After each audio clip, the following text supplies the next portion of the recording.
And well, another video has been accessed by CNN News 18. This video demonstrates how water started entering the coaching center, the basement of the coaching institute. The flooding, in fact, was a result of the breakage of gates of the institute, and water started to then enter the basement. So this is, one of the moments of when the flooding actually started to take place inside of this coaching institute, and that video has now been accessed by CNN News 18, and you can clearly see there from across the road this video has been shot, and it's very clear how the water can be seen entering the gates of this coaching institute. It's the manner in which the basement got flooded, how the biometric system failed given an outage in power is what led to the loss of 3 lives. But let me quickly go across to Anshul, who joins us with more details as far as this latest CCTV, or rather this video, is concerned. We've accessed this video, seems to have been shot from across the road, but tell us what this tells us,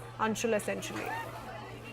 Well, this initially establishes the fact that there was massive water logging on the spot when the time this incident had happened. You can see the level of water. It is at least 3.5 feet of water that had collected over there, and in that water that had collected, there is a vehicle that moves through that water at a speed, which meant that water eventually got displaced, and then due to that displacement of water, the gates of the institute broke, and eventually the water from the road started to enter inside the institute, and that is the reason why in approximately 15 minutes, more than 12 feet of water had collected at the basement of the Rouse IAS Academy. Now, there are several lapses in this entire video that we are seeing at this point in time as well. The first actually proves the fact that there was the desilting work was not done.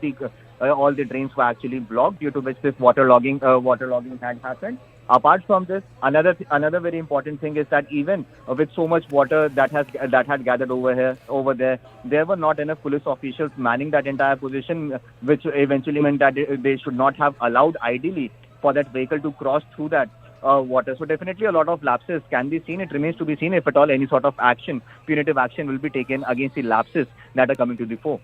Anshul, many thanks for joining us with all those details. We will keep piecing the entire story together for our viewers tuned in. For now, it's time for us to head into a very short break. Lots of news and updates lined up on the other side. We'll be right back.